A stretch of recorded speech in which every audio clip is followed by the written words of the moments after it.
నమస్కారం. ఎన్ఎక్స్టీజీ న్యూస్ కి స్వాగతం. ఈనాటి వార్తా విశేషాలు. పల్నాడు ప్రాంతంలో మాచర్లలో గొడవలకు తెరలేపి ప్రాంతాన్ని రావణ కాష్టంలా మార్చేందుకు టీడీపీ కుట్రలు పన్ని విజయం సాధించిందని, దీనికి ఎన్నికల సంఘంలోని కొంతమంది సహకరిస్తూ ప్రజల్లో లేనిపోని అపోహలు, ఆందోళనలు కలిగేలా చేశారని వైఎస్ఆర్సీపీ రాష్ట్ర కార్మిక విభాగం అధ్యక్షుడు పూనూరు గౌతమ్ రెడ్డి చెప్పారు. అందుకే ఎన్నికల కమిషన్లో దొంగలు పడ్డారని అనాల్సి వస్తుందని దుయ్యబట్టారు. తాడేపల్లిలోని వైఎస్ఆర్సీపీ కేంద్ర కార్యాలయంలో ఆయన మీడియాతో మాట్లాడారు. చంద్రబాబు పవన్లకు మరో 10 రోజులే కరడు కనే అవకాశం ఉందన్నారు. పెత్తందారులకు అధికారం వస్తే ప్రమాదమని గ్రహించే ఓటింగ్ శాతం పెరిగిందని, మహిళలు ఏకంగా 89% మంది పాల్గొనడం సీఎం జగన్ విజయానికి తొలి సంకేతమని చెప్పారు. వైఎస్ఆర్సీపీ ఓటు బ్యాంక్ చెక్కు చెదరలేదని, ఎక్కడా చీలిక లేదని, ఎస్సీ, ఎస్టీ, బీసీ, మైనార్టీ వర్గాల్ని సీఎం జగన్ కి బాసటగా నిలిచాయని తెలిపారు. మాచర్ల ఎమ్మెల్యే పిన్నెల్లి రామకృష్ణారెడ్డిపై గతంలో చినకాకాని సమీపంలో టీడీపీ గుండాలు దాడి చేస్తే త్రుటిలో ఆయన ప్రాణప్రాయం నుంచి తప్పించుకోగా ఆయన వాహనాలు ధ్వంసమైన విషయాన్ని గుర్తు చేశారు. నివురు గప్పినటువంటి నిప్పులాగా నిజం నిగ్గు తేలేటువంటి పరిస్థితి 4వ తారీఖున 4వ తారీఖు వరకు కూడా అంచనాలు వేసుకునేటువంటి కలలు కనేటువంటి చంద్రబాబు నాయుడు గారు, పవన్ గారు 4 వరకే మాత్రమే మీరు కలలు కనండి. ఈ కలలు మీ కలలు కల్లాలైపోతాయి. జగన్మోహన్ రెడ్డి గారి వెంట ఉన్నది, నడిచినది ఎస్సీ, ఎస్టీ, బీసీ, మైనారిటీ, మహిళా జనం యావత్తు కూడా ఆయన వెంట నడిచారు. కాబట్టే 4వ తారీఖున ప్రజ్వరిల్లబోతా ఉంది వైఎస్ఆర్ కాంగ్రెస్ పార్టీ. అందుకే చెప్తున్నా, ఇవాళ ఉండేటువంటి ఈ పరిస్థితుల్లో జగన్మోహన్ రెడ్డి గారి పైన నమ్మకం ఉన్నది కాబట్టే ప్రజానీకం వెల్లువెత్తున ముందుకు రావటం జరిగింది. 100కి 80 నుంచి 89% మహిళా ప్రజానీకం యావత్తు కూడా వచ్చి ఓటు వేయటం జరిగిందంటేనే దానికి కారణమే జగన్మోహన్ రెడ్డి గారి యొక్క విధానాలు నచ్చి మెచ్చి ఎండను సైతం, వానను సైతం, అర్ధరాత్రి అనేటువంటి సైతం లేకుండా లైన్లో నుంచుకుని ఓటు వేశారు అనేటువంటిది మనకు కనపడుతూ ఉంది. ఇవాళ మనం చూస్తున్నాం, ఈ రాష్ట్రంలో జరిగినటువంటిది విధానాన్ని పసిగట్టినటువంటి డ్రామాలాడేటువంటి చంద్రబాబు నాయుడు, మాయల పక్కీర్ చంద్రబాబు నాయుడు, మాయలు ఫలించేటువంటి పద్ధతి అని అనుకుంటున్నాడు. ఒక పద్ధతిలో డీజీపీని తీసేసి కొత్త డీజీపీని తీసుకొచ్చారు. తీసుకురావడంతోనే అల్లర్లు ప్రారంభించినటువంటి పద్ధతి మనం చూసాం. అనేక చోట్ల అల్లర్లు తీసుకురావడం అనేది జరిగింది. ఇవాళ మళ్ళా ఏమంటున్నారు, సిఎస్ని మార్చాలంటున్నారు. అంటే సిఎస్ని మారిస్తే సిఎస్ ఉండేటువంటి సిబ్బంది ఎలక్షన్ కౌంటింగ్లో ఉంటారు కాబట్టి వాళ్ళందరినీ మేనేజ్ చేసుకుని అల్లర్లు సృష్టించాలనేటువంటి ఒక ఎత్తుగడ పన్నాగం పన్నుతున్నారు మాయలపక్కి చంద్రబాబు నాయుడు. నేను ఒకటే చెప్తున్నా, ఇవాళ ఈ అల్లర్లకు కారణం చంద్రబాబు నాయుడు కాదా అనేటువంటిది, ఈ అల్లర్లకు కారణం ఈసీ కాదా అనేటువంటి కూడా అడుగుతున్నాం. ఈసీలో దొంగలు పడ్డారు. ఎలక్షన్ కమిషన్ ఆఫీసులో, ఎలక్షన్ కమిషన్ సమక్షంలో దొంగలు పడ్డారు. దొంగలు పడ్డానికి కారణం ఒకటే, నీ చెప్పు చేతల్లో నడిచేటువంటి కెమెరాలు, నీ చెప్పు చేతల్లో ఉండేటువంటి డాక్యుమెంట్స్ బయటికి ఎలా వచ్చినాయి అంటే, బయటకు వచ్చారంటే కారణం, దానికి గల కారణం నీ నుంచే, నీ ఆఫీస్ నుంచే బయటకు వెళ్ళారు, నీ ఆఫీసులోనే దొంగలు ఉన్నారు అనేటువంటిది గ్రహించాలి. ఈసీ గారు, ఎలక్షన్ కమిషన్ గారు కూడా చెప్తాను, పిన్నెల్లి రామకృష్ణారెడ్డి గారు ఒక్కటే మాత్రమే బయటకు వచ్చిందంట. 9-10 చోట్ల మాత్రం ఉండేటువంటి వాటిల్లో ఏ ఫుటేజీ బయటికి రాదు. అంటే ఏంటి, ఎవరి స్వాధీనంలో ఉండే జూదం, మద్యంతో పాటు అన్ని అవలక్షణాలు కలిగిన టీడీపీ నేత సోమిరెడ్డి చంద్రమోహన్ రెడ్డి తనను అప్రతిష్ట పాలు చేసేందుకు నిరాధారమైన ఆరోపణలు చేస్తున్నారని రాష్ట్ర వ్యవసాయ శాఖ మంత్రి కాకాని గోవర్ధన్ రెడ్డి మండిపడ్డారు. బెంగళూరు రేవ్ పార్టీతో నాకు సంబంధం ఉందని నిరూపిస్తావా, బ్లడ్ శాంపిల్ ఇస్తావా, లేక ప్రమాణం చేస్తావా అంటూ ఆయన సోమిరెడ్డికి సవాల్ విసిరారు. ఈ మేరకు మంత్రి కాకాని విలేకరులతో మాట్లాడారు. బెంగళూరులో జరిగిన రేవ్ పార్టీలో ఒక కారుకు తన స్టిక్కర్ ఉందనే ప్రచారంతో సోమిరెడ్డి పసలేని ఆరోపణలు చేస్తున్నారన్నారు.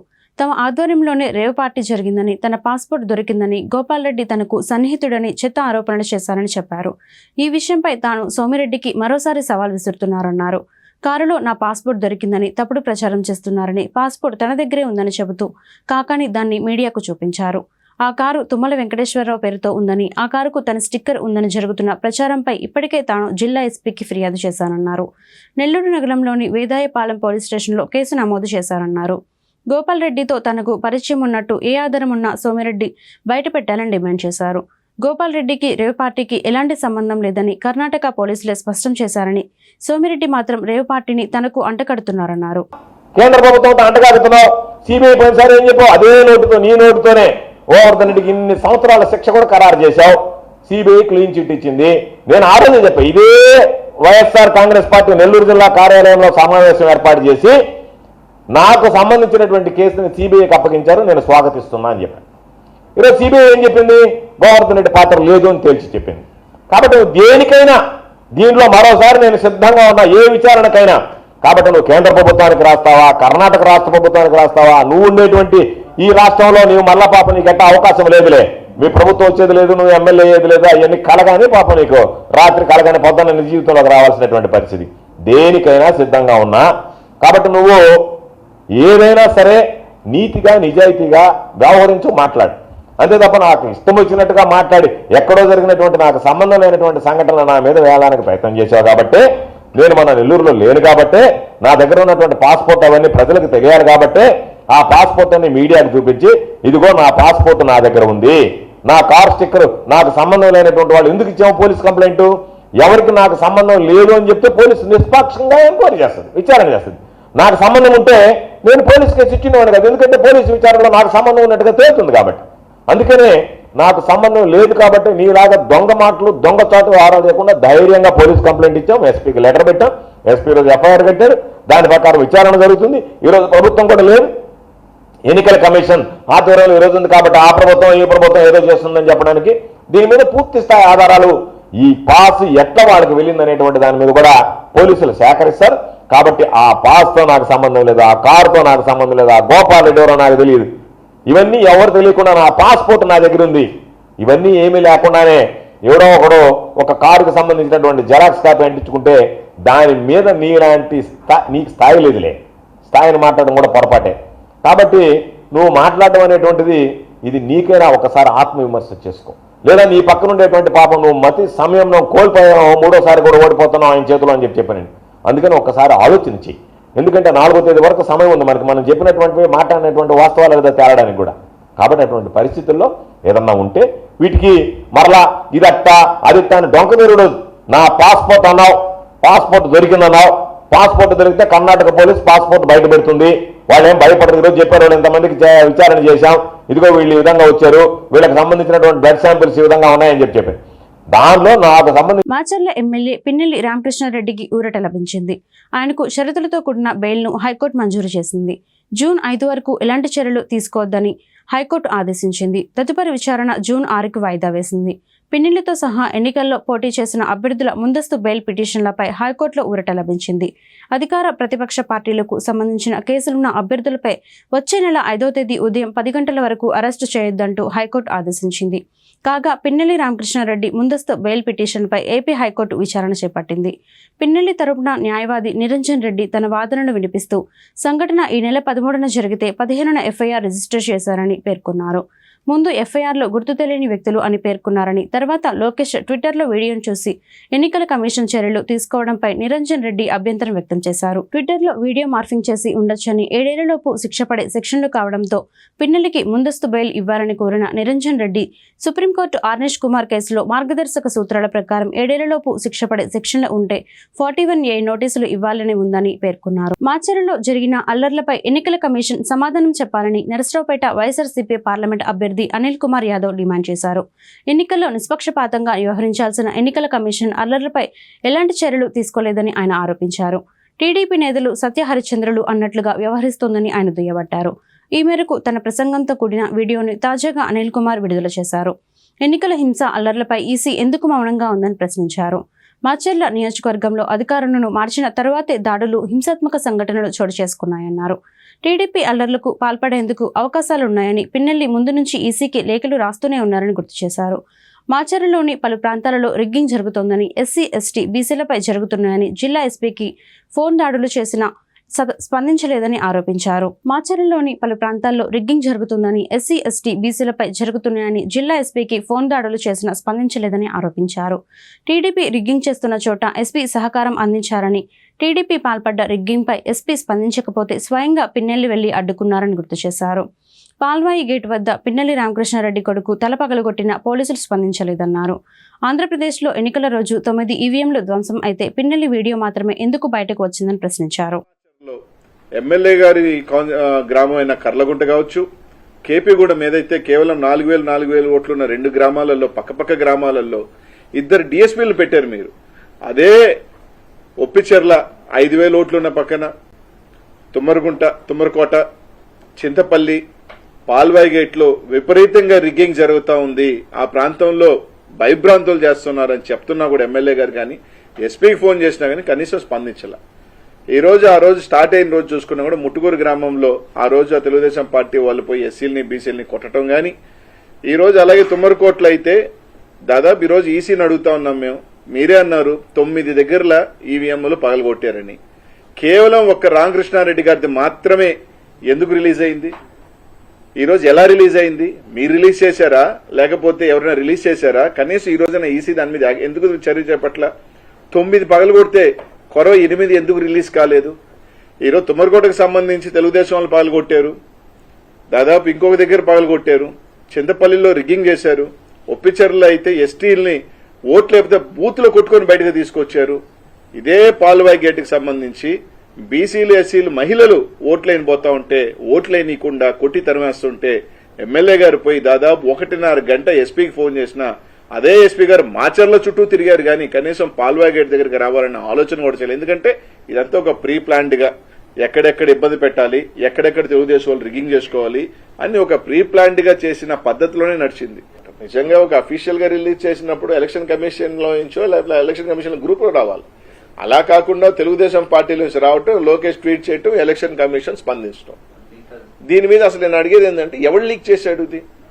సరే అది తప్ప ఒప్ప దాని గురించి నేను మాట్లాడలేదు. When it is a confidential దాన్ని బయటకు వచ్చింది కదా. బయటకు వచ్చినప్పుడు కొరవ 9 ఎందుకు రిలీజ్ చేయట్లేదు? కొరవ 9 కూడా రిలీజ్ చేయాలి కదా. ఎలక్షన్ కమిషన్ ఎవరు చేశారో దాన్ని బాధ్యులు చేసి వాళ్ళ మీద యాక్షన్ కట్టాలి కదా. ఇట్స్ ఎ కాన్ఫిడెన్షియల్ రిపోర్ట్ బయటకు వచ్చినప్పుడు అవి ఎందుకు తీసుకోవట్లేదు? దాని గురించి మీరు ఎందుకు యాక్షన్ తీసుకోవట్లేదు? సంబంధించిన అధికారులు ఎవరైతే ఉన్నారో వాళ్ళ మీద కూడా చర్యలు చేపట్టాలా లేదా, ఇన్వెస్టిగేషన్ చేయాలా లేదా? తుమ్మరకోట, ఒప్పిచెర్ల, పాల్వాయి గేటు, చింతపల్లిలో ఈ విధంగా రిగ్ జరుగుతుంది, ఇక్కడ రీపోలింగ్ పెట్టమని అదే రోజున 3 గంటలకి లెటర్ రాస్తే కూడా ఏం పర్వాలేదు, పోలీసుని పెట్టుకుని మేము రిగ్ చేసుకున్న విధంగా ఆ పగిలిపోయిన ఈవీఎంల దగ్గర కూడా ఇంకో కొత్త ఈవీఎం తీసుకొచ్చి పోలింగ్ జరిపారు కానీ పోలీసులు లండన్ పెట్టి టీడీపీ వాళ్ళు చేయించారు కానీ రీపోలింగ్ చేయించాలన్న ఆలోచన కూడా రాదు. కనీసం తన అభ్యర్థి పోయి ఏజెంట్ గా కూర్చుంటాడు కదా, అవసరమైతే ఎమ్మెల్యే గారైనా కూర్చొని ఇది ఓటుందా లేదో చూసుకునే అవకాశం కూడా ఎమ్మెల్యేకి కానీ ఎమ్మెల్యే సోదరులు కానీ వాళ్ళ కుటుంబ సభ్యులకి ఇవ్వలేదంటే పోలీసు ఏ విధంగా? ఎందుకంటే 500 మంది 1000 మంది వాళ్ళు ఉన్న ఎన్నికల రోజు ఉదయం నుంచి సాయంత్రం 7 గంటల వరకు చోటు చేసుకున్న హింసాత్మక ఘటనలు, రిగ్గింగ్ పై మాచర్ల వైఎస్ఆర్సీపీ ఎమ్మెల్యే అభ్యర్థి పిన్నెల్లి రామకృష్ణారెడ్డి పలు దఫాలు ఫిర్యాదు చేసిన జిల్లా ఎస్పీ బేఖతారు చేశారని గురజాల ఎమ్మెల్యే కాసు మహేష్ రెడ్డి పేర్కొన్నారు. ఎమ్మెల్యే మల్లాది విష్ణు మండలి విప్ లేళ్ల అప్పిరెడ్డితో కలిసి సీఈఓ ముఖేష్ కుమార్ మీనాను గురువారం కలిసిన అనంతరం ఆయన మీడియాతో మాట్లాడారు. టీడీపీ అరాచకాలు, హింసపై ఈసీ సరైన రీతిలో స్పందించకుంటే హైకోర్టు, సుప్రీంకోర్టు వరకు న్యాయ పోరాటం చేస్తామని స్పష్టం చేశారు. పోలింగ్ రోజు ఓటర్లను భయభ్రాంతులకు గురిచేస్తూ ఎస్సీ, ఎస్టీ, బీసీ, మైనార్టీలు, మహిళలపై టీడీపీ ముఖ్యులు దాడులకు తెగబడ్డారన్నారు. ఈ అరాచకాలపై ఎన్నికల కమిషన్ కు పూర్తి ఆధారాలతో ఫిర్యాదు చేసినట్లు చెప్పారు. టీడీపీ యథేచ్ఛగా రిగ్గింగ్ కు పాల్పడిందని 603కు పైగా కేంద్రాల్లో రీపోలింగ్ నిర్వహించాలని కోరామన్నారు. వైఎస్ఆర్సీపీకి ఓటు చేసిన వారిపై టీడీపీ ముఖ్యులు దాడులకు తెగబడ్డాన్ని ఉన్నతాధికారుల దృష్టికి తెచ్చిన పోలీసులు ఏమాత్రం స్పందించలేదన్నారు. ఎన్నికల ముందు పోలీస్ అధికారులను ఈసీ ఆకస్మికంగా బదిలీ చేయడంతో హింస చెలరేగిందని చెప్పారు. దీనికి బీజేపీ, టీడీపీ, ఈసీ పూర్తి బాధ్యత వహించాలని స్పష్టం చేశారు. టీడీపీ గుండాలు యథేచ్ఛగా రిగ్గింగ్ చేసినా ఈసీ చర్యలు తీసుకోవడం లేదని విమర్శించారు. ఏదైతే ఎస్సీ, ఎస్టీ, బీసీ, మైనారిటీ వర్గాలు స్వేచ్ఛగా ఓటేస్తున్నారు, అది కూడా జగన్మోహన్ రెడ్డి గారికి అత్యధిక శాతంలో ఓట్లేస్తున్నారనే కోపంతో అనేక ప్రాంతాల్లో అలజడి సృష్టించారు. మే 13వ తేదీ ఆ రోజు పొద్దున 10-11 గంటల నుంచి నేటి వరకు వైఎస్ఆర్సీపీ పార్టీ ఘోషిస్తుంది, పోరాటం చేస్తున్నాం వీటి మీద. ఎక్కడెక్కడ రీపోలింగ్ పెట్టాలి, దాదాపు మాచర్ల, కుప్పం, మార్కాపురం, బాపట్ల, గంగాధర్ నెల్లూరు, వేమూరు, తిరువూరు, రాయచోటి, ఉంగుటూరు, టెక్కలి, జగ్గైపేట, అమలాపురం, ఉరవకొండ, వేమూరు, పొన్నూరు అనేక బూతులు, దాదాపు 60-70 బూతుల్లో రీపోలింగ్ చేయించండి. బూతులు క్యాప్చర్ అయినాయి. ఆ రోజు అట్టడిగిన వర్గాల్ని తరివేశారు. లైవ్లో చూసాం. మాచర్ల వంటి ఘటనలో ఎస్టీ అతను ఓటేయడానికి పోతే ఒక ఓటు తన ఓటు తాను వేసుకోవడానికి పోతే 10-20 మంది టీడీపీ గుండాలు, పనికిరాని ఎదవలు పాపం అతని మీద పడి విచక్షణారహితంగా కొట్టి బూత్ బయటకు తీసుకెళ్ళిపోతూ వాళ్ళు చెప్తున్నారు. ఇంకా ఈ రోజున ఈ రిగ్గింగ్లు జరిగినాయి, కెమెరాలు ఉన్నాయి, ఒకసారి ఎంక్వైరీ చేయించండి అని గత 10 రోజుల నుంచి ఎలక్షన్ కమిషన్ చుట్టూరు తిరుగుతూనే ఉంటాం. ఇది ఒక పోరాటం చేస్తాం. ఎలక్షన్ కమిషన్ మరి ముందుకొచ్చిందా, నిజ నిర్ధారణ చేసిందా, న్యాయం చేసిందా, చేస్తే చేసినట్టు, లేకపోతే హైకోర్టుకు పోతాం, అవసరమైతే సుప్రీంకోర్టుకు పోయి అయినా సరే ఖచ్చితంగా మళ్ళీ ఆ గ్రామాల్లో స్వేచ్ఛగా ఓటేసుకునేటంత వరకు మా ప్రయత్నం కొనసాగుతుంది. ఈ రోజున ఎందుకు చేయాల్సి వచ్చింది మీరు ఈ రిగ్గింగ్లు? YSR Congress party general secretary Appireddy గారు, లీగల్ సెల్ టీం ఈరోజంతా కూడా పోయి సవివరంగా ఎన్నికల కమిషన్కి ఒక కంప్లైంట్స్ ఇచ్చాం 2 చోట్ల. ఎక్కడైతే హై రిస్క్ ఉన్నటువంటి పోలింగ్ స్టేషన్స్ ఉన్నాయో ఆ పోలింగ్ స్టేషన్ మీద ముందస్తుగానే వైఎస్ఆర్ కాంగ్రెస్ పార్టీ ఎన్నికల కమిషన్కి దృష్టికి తీసుకెళ్ళింది.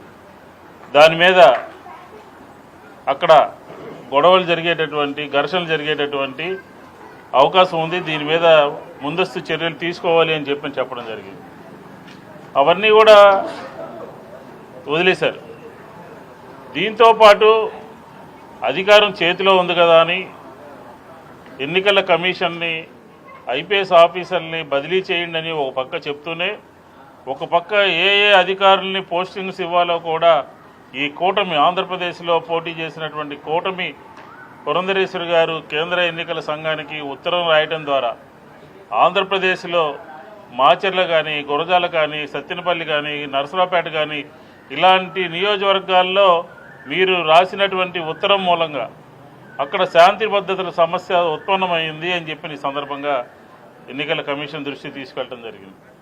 ఎన్నికల కమిషను ఎమ్మెల్యే ఒక పోలింగ్ స్టేషన్లోకి పోయి ఏదో చేశాడు అని చెప్పని, ఎక్కడికో వెళ్ళిపోయాడని చెప్పని, పరారైపోయాడని చెప్పని ఏదో రకరకాలుగా డిమారలైజ్ చేస్తూ వాళ్ళకు ఉన్నటువంటి సర్వశక్తులు కూడా పోలింగ్ అయిపోయినప్పటికీ కూడా ఆ నియోజకవర్గాల్లో వైఎస్ఆర్ కాంగ్రెస్ పార్టీ మీద పెడుతూ, అసలు మేము ఒకటే అడుగుతా ఉన్నాం, ఈరోజు ఆ వీడియోని లోకేష్ ఎందుకు విడుదల చేయాల్సి వచ్చింది? లోకేష్కి ఆయన చేతికి ఏ విధంగా అలా పాల్వాయి గేట్లో ఆ బూత్లో ఉన్నటువంటి వీడియో ఆయన చేతికి ఏ రకంగా వెళ్ళిందో ఎన్నికల కమిషన్ ఆంధ్రప్రదేశ్ ప్రజలకు చెప్పాలి అని చెప్పని కూడా మేము డిమాండ్ చేస్తా ఉన్నాం. ఎందుకు ఎమ్మెల్యే వెళ్లాల్సి వచ్చింది? ఎందుకు ఆ రోజు పోలింగ్ రోజున ఉదయాన్నే 8కి 9కి వైఎస్ఆర్ కాంగ్రెస్ పార్టీకి సంబంధించినటువంటి ఓటర్లందరూ కూడా వెళ్ళి ఓటు వేయడానికి వెళ్తే అక్కడ దుర్భాషలాడి, గొడవ చేసి, కొట్టి ఓట్లు వేయడానికి వీలు లేకుండా రిగ్గింగ్ చేసినటువంటి సందర్భంలోనే అక్కడ ఎమ్మెల్యే ఇంటర్ఫీర్ అయ్యాడని చెప్పని కూడా ఈ సందర్భంగా మేము చెప్తా ఉన్నాం. కాబట్టి న్యాయము లేకపోతే ధర్మము, శాంతి భద్రతలు ఈ ఎన్నికల కమిషన్ ఏమీ చూడలేదు. నేటి ఆధునిక ప్రపంచంలో ఇంకా పేదరికం అనే అజ్ఞానంలో అభాగ్యులు కొట్టుమిట్టాడుతున్నారు. విద్యావకాశాలు లేకపోవడంతో కాయకష్టానికి కొంతమంది పరిమితమవుతున్నారు. ప్రభుత్వ సంక్షేమ పథకాలు కూడా సద్వినియోగం చేసుకోలేక మరికొందరు పేదరికంలో మగ్గిపోతున్నారు. రెక్కాడితే కానీ డొక్కాడని నిరుపేదలు జీవనోపాధికై రోడ్ల పక్కనే పడేసిన అట్టపెట్టెలు, కాగితాలు, ప్లాస్టిక్ డబ్బాలు, గ్లాసులు ఏరుకుంటూ మనకు కనిపిస్తుంటారు. కష్టపడడానికి ఎన్నో రకాల రోజువారీ పనులు ఉన్నప్పటికీ వీరు మాత్రం డంపింగ్ యార్డ్ చుట్టూ తిరుగుతూ పనికిరాని ప్లాస్టిక్ వస్తువులు, ఐరన్ స్క్రాప్ ఏరుకుంటూ ఉంటారు. నాగరికతకు దూరంగా ఉన్నట్టు, ఎవరితో తమకు పని లేనట్లు పిల్లలతో కలిసి పనికిరాని వస్తువులు సేకరిస్తారు. ఎంత లేదన్నా వారికి రోజువారీ కూలీ వరకు గిట్టుబాటు ధర అవుతుంది.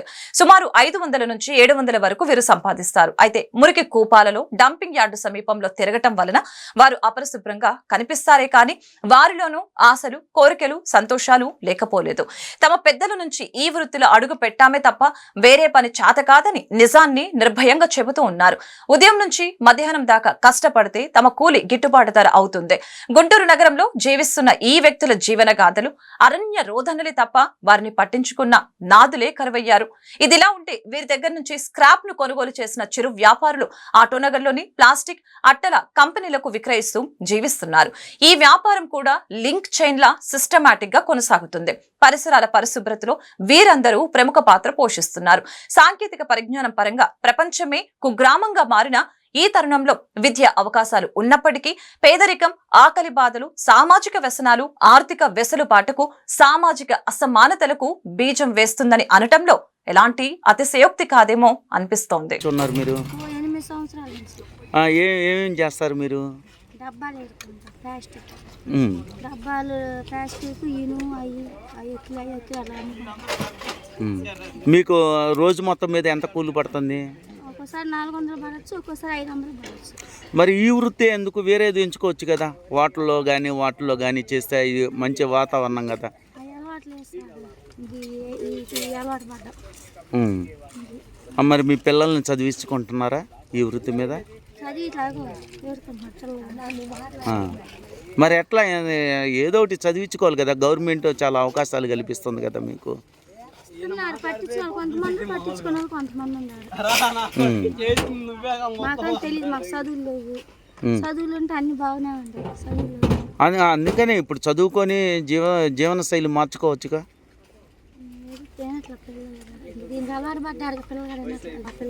ఇప్పుడు ఉదయం కూలే నీకు 400, లేకపోతే రోజు మొత్తం పని చేస్తే నీకు రోజు మొత్తం.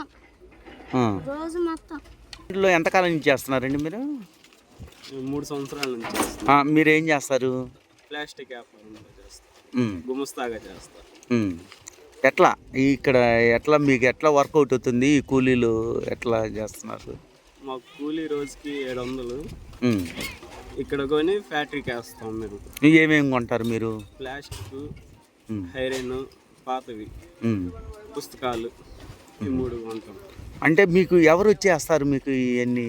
బయట నుంచి జనం తీసుకొచ్చేస్తారు. లోన చెత్తలు ఏరుకున్నా వేస్తారు. చెత్త లోపల ఎవరైనా ఏరుకోవచ్చా? ఏరుకుంటారు. జనసేన పార్టీ గుంటూరు అర్బన్ అధ్యక్ష పదవి రేసులో అఖిల భారత చిరంజీవి యువత వర్కింగ్ ప్రెసిడెంట్ మేకల రవీంద్రబాబు ముందు వరుసలో ఉన్నారు. ఆయన గత 30 సంవత్సరాలుగా చిరంజీవి ఫ్యాన్స్ అధ్యక్షులుగా గుంటూరు జిల్లా నగరవాసులకు సుపరిచితులే. సెయింట్ లారెన్స్ విద్యా సంస్థల అధినేతగా Andhra Pradesh private schools association co chairman గా కొనసాగుతున్నారు. సమాజ సేవే సామాజిక బాధ్యతగా స్వీకరించి పలు సేవా కార్యక్రమాలతో పాటు స్వచ్ఛంద రక్తదాన శిబిరాలు నిర్వహించి సమాజానికి ఆయన ఆదర్శంగా నిలిచారు. చిరంజీవి ఫ్యాన్స్ అధ్యక్షులుగా, ప్రజారాజ్యం పార్టీ రాష్ట్ర నాయకులుగా, ఎన్నికల పరిశీలకులుగా ఆయన గతంలో పనిచేశారు. ప్రస్తుతం జనసేన పార్టీ నాయకులుగా పిఠాపురం ఎన్నికల్లో పవన్ కళ్యాణ్ విజయాన్ని కాంక్షిస్తూ ఎన్నికల ప్రచారం కూడా నిర్వహించారు. గుంటూరు నగరంలో ప్రముఖులు, విద్యావేత్తలు, రాజకీయ నాయకులతో పాటు ద్వితీయ శ్రేణి క్యాడర్తో అవినాభావ సంబంధం కలిగి ఉన్న మేకల రవీంద్రబాబును జనసేన పార్టీ జిల్లా అధ్యక్షులుగా నియమించాలని పలువురు పార్టీ నాయకులు డిమాండ్ చేయడం విశేషం. శుక్రవారం గుంటూరు చిరంజీవి యువత నాయకులు గిడుతూరి సత్యం ఆధ్వర్యంలో స్థానిక RTC colony Saint Lawrence school క్యాంపస్లో జనసేన పార్టీ నాయకులు మేకల రవీంద్రబాబును ఘనంగా సత్కరించారు. పవన్ కళ్యాణ్ విజయంలో ఆయన భాగస్వామ్యం అవుతున్నందుకు అభినందనలు తెలిపారు. ఈ సందర్భంగా సత్యం మీడియాతో మాట్లాడుతూ జనసేన పార్టీ అర్బన్ అధ్యక్షులుగా మేకల రవీంద్రబాబును పార్టీ పెద్దలు ఎంపిక చేయాలని విజ్ఞప్తి చేశారు. పవన్ కళ్యాణ్పై విధేయత, పార్టీ పట్ల నిబద్ధత, పార్టీ సైద్ధాంతిక సిద్ధాంతాల పట్ల అవగాహన ఉన్న మేకల రవీంద్రబాబు ఆధ్వర్యాన గుంటూరు నగరంలో జనసేన పార్టీ మరింత బలోపేతమవుతుందని పేర్కొన్నారు. ఈ మేరకు మేకల రవీంద్రబాబు కూడా జనసేన పార్టీ ఏ పదవి అప్పగించినా దానికి న్యాయం చేస్తామని ప్రకటించారు. తన జీవితం జనసేన పార్టీ ఉన్నతికి అంకితమని ఈ సందర్భంగా వివరించారు. వర్కింగ్ ప్రెసిడెంట్గా పనిచేస్తున్నాను. అలాగే గుంటూరులో పేరుగాంచినటువంటి saint Lawrence English medium school అధినేతగా గత 30 ఏళ్ళుగా సేవ చేస్తున్నాను ఇక్కడ పేదబడు బలహీన వర్గాలకి. మా స్కూల్ తరఫున అనేక స్వచ్ఛంద సేవా కార్యక్రమాలు చేస్తూ మెగాస్టార్ చిరంజీవి గారి పేరుతో గత 30 ఏళ్ళుగా స్వచ్ఛంద రక్తదాన శిబిరాలతో పాటు మున్సిపల్ స్కూల్స్లో, గవర్నమెంట్ స్కూల్స్లో విద్యను అభ్యసిస్తున్న విద్యార్థులకు, పేద విద్యార్థులకు అనేక సామాజిక సేవా కార్యక్రమం చేస్తూ HIV పేషెంట్స్కి షిప్ అనేటువంటి సంస్థలో గత 10 ఏళ్ళుగా అక్కడ పౌష్టికాహారం పంచిపెడుతూ, అలాగే నగరంలో ఉన్నటువంటి ప్రముఖ మేధావులు, విద్యావేత్తలు, రాజకీయ నాయకులతో కలిసి పనిచేస్తూ అనేక సేవా కార్యక్రమంలో నాతో పాల్పంచుకున్నటువంటి సంగతి ప్రజలందరికీ తెలుసు నగరంలో. అట్లాగే జిల్లా వ్యాప్తంగా చేసిన సేవలు కానీ, రాష్ట్ర వ్యాప్తంగా మెగాస్టార్ చిరంజీవి గారి పేరుతో అనేక సేవా కార్యక్రమాలు పాల్గొంచుకుంటూ స్వామినాయుడు గారు ముఖ్యంగా మా అభిమాన నాయకుడు అయినటువంటి శ్రీ నాగబాబు గారు గైడెన్స్తో ఆధ్వర్యంలో స్వామినాయుడు గారి యొక్క డైరెక్షన్లో మేము పనిచేస్తున్నాం, గర్వపడుతున్నాం. మెగాస్టార్ చిరంజీవి గారి సేవా కార్యక్రమం చేసుకోవటం మా పూర్వజన్మ సుకృతంగా నేను భావిస్తున్నాను. అట్లాగే రీసెంట్గా జరిగినటువంటి అసెంబ్లీ పార్లమెంట్ ఎలక్షన్స్లో నేను చాలా యాక్టివ్ పాత్ర పోషిస్తూ గుంటూరు తూర్పు నియోజకవర్గంకి నజీర్ గారికి గెలుపు కోసం కృషి చేశాను. గతంలో ప్రజారాజ్యం పార్టీలో చాలా కాలంగా పనిచేస్తూ 4-5 ఏళ్ల పాటు పనిచేస్తూ చిరంజీవి గారి వెంట ప్రజాంకిత యాత్రలో పాల్గొని ఆయన చేసినటువంటి ప్రతి యాత్రలో నేను భాగం పంచుకున్నందుకు నేను చాలా గర్విస్తున్నాను. చిరంజీవి గారు ప్రజారాజ్యం పార్టీలో మైనార్టీ సదస్సులు, మహిళా సదస్సులు, మేధావుల సదస్సులు నిర్వహించి నాకు చాలా మంచి పేరు తీసుకొచ్చేటువంటి విషయాన్ని మీకు తెలియజేసుకుంటాను. అట్లాగే ఈరోజు ప్రజారాజ్యం పార్టీ తర్వాత నేను జనసేన పవన్ కళ్యాణ్ గారి యొక్క ఆశయాలు సిద్ధాంతాల మేరకు పనిచేయాలని నిర్ణయించుకొని కీలక సభ్యత్వం తీసుకొని ఆ పార్టీకి అలాగే ఎన్నో కీలక సభ్యత్వాలు చేయించి నేను ఈ పార్టీలో ఉన్నాను. అట్లాగే ఈ పార్టీలో ఉండటమే కాదు, ఈ పార్టీకి సేవలు చేస్తున్నాను నేను అని చెప్పుకుంటాను, గర్వపడుతున్నాను. బికాజ్ ధవళేశ్వరం మీటింగ్లో నేను పార్టిసిపేట్ చేశాను, మచిలీపట్నం మీటింగ్లో పార్టిసిపేట్ చేశాను. ఇలా అనేక మీటింగ్స్లో నేను పవన్ కళ్యాణ్ గారి మీటింగ్లో పార్టిసిపేట్ చేసిన సంగతి తెలియజేసుకుంటూ పవన్ కళ్యాణ్ యొక్క నిజాయితీ, పవన్ కళ్యాణ్ ఉన్నటువంటి పారదర్శకత. ఈరోజు మా గురువు గారు, ప్రముఖ సంఘ సేవకులు, దేశమంటే మట్టి కాదు దేశమంటే మనుషులు అని చాటి చెప్పిన గురజాడ సూక్తికి నిలువెత్తు నిదర్శనమైనటువంటి అఖిల భారత చిరంజీవి యువత వర్కింగ్ ప్రెసిడెంట్ అయినటువంటి మా మేకల రవీంద్రబాబు గారు గత 13వ తారీఖు జరిగిన ఎన్నికల్లో పవన్ కళ్యాణ్ గారి తరఫున పిఠాపురం వెళ్ళి 11 రోజుల పాటు పర్యటించి ఆయన విజయానికి కృషి చేసినందుకు గుంటూరు జిల్లా చిరంజీవి తరఫున మేమంతా అభినందనలు తెలుపుకోవడానికి వచ్చాం. అదే సందర్భంగా గత 30 సంవత్సరాలుగా ఎన్నో సామాజిక సేవా కార్యక్రమాలు చేస్తూ ఎంతోమందికి విద్యను అందిస్తూ, ఉచిత విద్యను కూడా అందిస్తూ మెగాభిమానులకి ఎన్నో స్వచ్ఛంద సేవా కార్యక్రమాలు చేసినటువంటి కొన్ని లక్షలు దాదాపు నాకు తెలిసి గత 30 సంవత్సరాలుగా నాకు తెలిసి ఒక 30-40 లక్షల రూపాయలు కేవలం చిరంజీవి యువత కోసమే వెచ్చించినటువంటి మహా గొప్ప వ్యక్తి మా రవీంద్రబాబు గారు. అటువంటి రవీంద్రబాబు గారికి ఈరోజు గుంటూరు జనసేన పార్టీ నగర పగ్గాలు అప్పచెప్పవలసిందిగా గుంటూరు జిల్లా చిరంజీవి తరఫున అలాగే జనసేన పార్టీ తరఫున మేమంతా డిమాండ్ చేస్తున్నాం. ఎందుకంటే స్వార్థం ఎరిగినటువంటి వ్యక్తి, సామాజిక సేవ చేయాలనే లక్ష్యం ఉన్నటువంటి వ్యక్తి, చిరంజీవిలోని సేవా తత్పరత, పవన్ కళ్యాణ్ గారిలోని నాయకత్వ లక్షణాలు పుణికిపుచ్చుకున్న మా రవీంద్రబాబు గారికి నగరాధ్యక్ష పదవి ఇస్తే మేమంతా బలంగా పనిచేస్తామని చెప్పి. పశ్చిమ మధ్య బంగాళాఖాతం పరిసరాల్లో అల్పపీడనం కేంద్రీకృతమైంది. ఈ రోజు వాయుగుండంగా బలపడే అవకాశం ఉంది. ఈ నెల 25 నాటికి తుఫానుగా మారుతుందని వాతావరణ శాఖ అంచనా వేస్తోంది. రేమాల్ తుఫాన్ ఏపీకి దూరంగా ఒడిశా, పశ్చిమ బెంగాల్ వైపు పయనించే అవకాశం ఉందని వాతావరణ శాఖ అధికారులు పేర్కొన్నారు. నైరుతి రుతుపవనాల్లో చురుకుదనం పెరిగింది. అండమాన్ నికోబార్ పరిసరాల్లో రుతుపవనాలు విస్తరించాయి. జూన్ 1కి కేరళను తాకుతుందని అంచనా. అల్పపీడనం ముందస్తు రుతుపవనాల ప్రభావంతో ఏపీలోని చాలా ప్రాంతాల్లో శుక్రవారం తేలికపాటి వర్షాలు పడే అవకాశం ఉందని వాతావరణ శాఖ తెలిపింది. తుఫాను ప్రభావంతో కోస్తాంధ్ర, రాయలసీమలో శనివారాల్లో కొన్ని చోట్ల తేలికపాటి నుంచి మోస్తారు వర్షాలు, ఉత్తర కోస్తాలో అక్కడక్కడ భారీ వర్షాలు కురిసే అవకాశం ఉందని తెలిపింది. శుక్రవారం పార్వతీపురం, మన్యం, అల్లూరు, కాకినాడ, కోనసీమ, ఏలూరు, ఎన్టీఆర్, శ్రీ సత్యసాయి జిల్లాలో తేలికపాటి నుంచి మోస్తారు వర్షాలు, శ్రీకాకుళం, అనకాపల్లి, తూర్పుగోదావరి, పశ్చిమ గోదావరి, కృష్ణా, గుంటూరు, ప్రకాశం, బాపట్ల, పల్నాడు, నెల్లూరు, కర్నూలు, నంద్యాల, అనంతపురం, వైఎస్ఆర్, అన్నమయ్య, చిత్తూరు, తిరుపతి జిల్లాలతో తేలికపాటి వర్షాలు ఆస్కారం ఉంది. ఈ వార్తలు ఇంతటితో సమాప్తం. మరొక బులెటిన్లో మళ్ళీ కలుద్దాం. అంతవరకు సెలవు. నమస్కారం.